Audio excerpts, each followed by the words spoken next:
نبی پاک صلی اللہ تعالی علیہ وسلم نے فرمایا 2 آنکھیں دوزخ میں نہیں جائیں گی۔ یا رسول اللہ صلی اللہ علیہ وسلم اتنا کرم، وہ 2 آنکھیں کون سی ہیں؟ فرمایا ایک وہ جو اللہ کی راہ میں رات جاگتی رہی، کسی سرحد پر پہرا دیا، کوئی ڈیوٹی کی، کوئی خدمت کی، راہ خدا میں جو آنکھیں بیدار رہیں راہ خدا میں، دوزخ میں نہیں جائیں گی۔ اور دوسرا فرمایا جو رب کی یاد میں رو پڑی، جس سے خشیت آئی، جو ڈر گیا، پر ڈرا اللہ کے لیے، آنسو فار سیل نہ ہو، کوئی اداکاری کا ماحول نہ بنائے، وہ اس طرح نہ ہو رو رو کے دعا، رکت انگیز دعا، اور فلاں کیا بات، فلاں کے بڑا رلایا اور فلاں میں بڑا درد تھا اور فلاں کے آنسو نکل آئے اور پیر صاحب قبلہ رو ہی پڑے۔ فار سیل نہ ہو چیزیں، اداکاری نہ ہو، اس کی طبیعت پر پورا اثر ہو۔ اور جب خشیت کے ساتھ وجود کانپتا ہے، وہ کسی نے کہا تھا کہ آنسو قربت کا سبب ہوتے ہیں، جب آپ کی روح کسی کی روح سے ملتی ہے تب آنسو نکلتے ہیں۔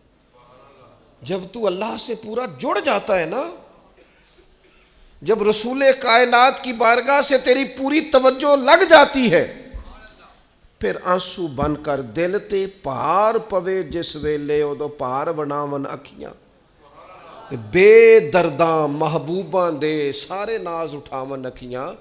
عزیز دوست، جب آپ پورے طور پر جڑ جاتے، او یارو کتنا روئے ہیں مسلمان اقوام متحدہ کے سامنے جا کے، کتنی قراردادیں پیش کی تم نے سلامتی کونسل میں، حتیٰ کہ مسلمانوں کے جو امیر ملک تھے ان کی تنظیمیں بنی، کوئی مسلمانوں کی داد رسی کو نہیں پہنچا۔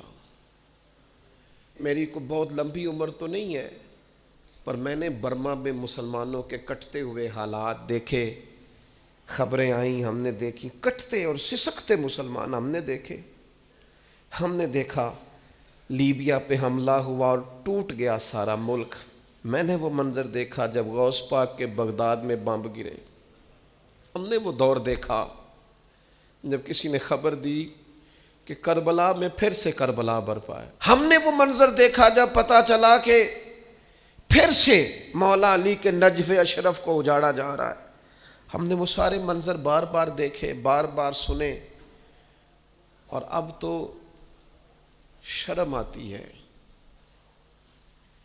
میرا دل کرتا ہے میں فلسطین کا نام نہ لیا کروں، شرم آتی۔ یہ کوئی ہماری تقریروں کے موضوع ہیں؟ یہ کوئی ہمارے کالم لکھنے کے عنوان ہیں؟ یہ کوئی ہمارے موبائل پہ لگانے کے سٹیٹس ہیں؟ یہ تو شرم سے مر جانے کا مقام ہے۔ یہ کوئی گردنیں اٹھا کے بات کرنے والی بات ہے؟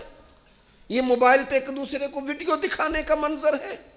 رمضانوں میں، شاموں میں اپنے اپنے بچوں کو سینوں سے لگا کے افطاریاں کرانے والوں، اور بچوں سے پوچھنے والوں کہ پتر تو کی کھانا ہے، اس سے پوچھ لے اس کی مرضی کیا ہے۔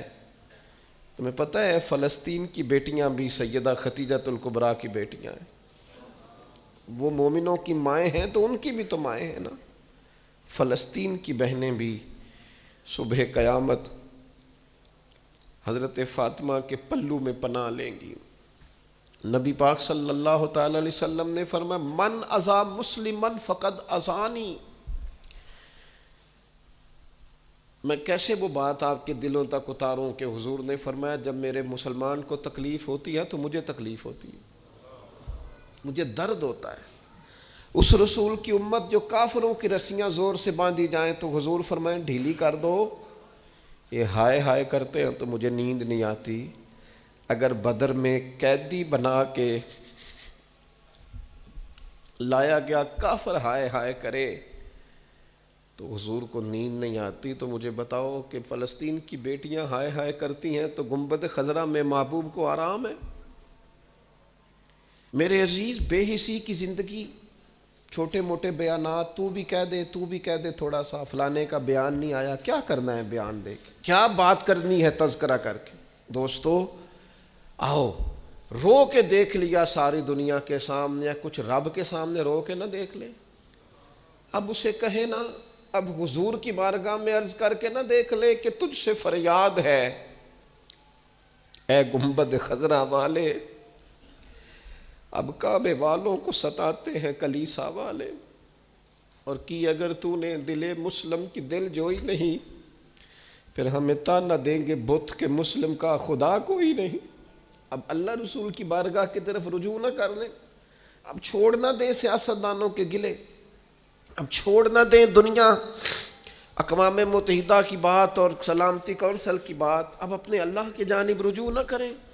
دیکھو نا، نبی پاک صلی اللہ تعالیٰ علیہ وسلم نے ہمیں فرمایا تمہارے آنسو قدر والے ہیں، رب رسول کی بارگاہ میں بہانا، ان کو ضائع نہ کرنا۔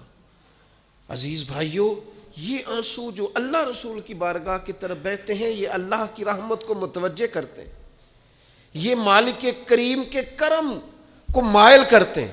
ہمارا مسلح آباد ہونا چاہیے۔ وہ مجھے ایک دوست کہنے لگے صرف دعا کریں فلسطین کے لیے، آپ نے کہا جم کے دعا کریں، صرف دعا کرنے سے کیا ہوتا ہے؟ میں نے کہا دعا کرنے سے پہاڑ ہل جاتے ہیں اپنی جگہ سے۔ میرے رسول پاک رات کو دعا کریں تو صبح فاروق اعظم جیسے لوگ آ جاتے ہیں دین اسلام۔ نبی پاک علیہ السلام رات دعا کریں نا، دعا، اور بدر کی رات حضور دعا کریں تو اللہ 7,000 فرشتوں کو بھیج دیتا ہے مسلمانوں کی مدد کے لیے۔ صحابہ فرماتے ہیں میدان بدر میں ہم کسی کو قتل کرنا چاہتے تھے، لیکن اس کی گردن پہلے سے کٹ کے گر جاتی تھی، فرشتے آئے ہوئے تھے۔ آج ہمارے ساتھ اللہ کی مدد ناراض ہو گئی ہے، ہم سے رب کی مدد ناراض ہے۔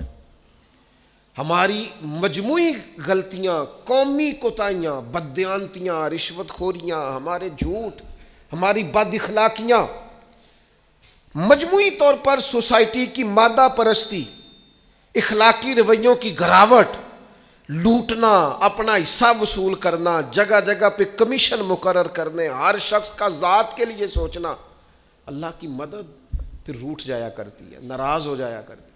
سب سے ضروری کام یہ ہے، سب سے ضروری کام کہ اللہ کی مدد شامل ہو۔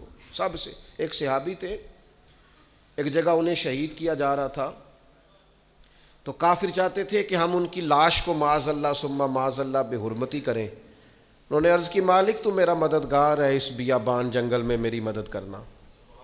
شہد کی مکھیاں آ گئیں، ان کے پورے وجود کو چھپا لیا، کوئی چیز قریب آئی نہیں، اور لوگ کہتے ہیں مکھی اٹھ کے بیٹھے تو زخمی کر دیتی ہے، لیکن وہ اٹھ کے گئیں تو وجود پہلے سے زیادہ تر و تازہ تھا۔ اللہ نے محفوظ کر لیا وجود ان لوگوں کا، اللہ نے حفاظت فرمائی، اللہ کی مدد شامل تھی، اللہ کی مدد۔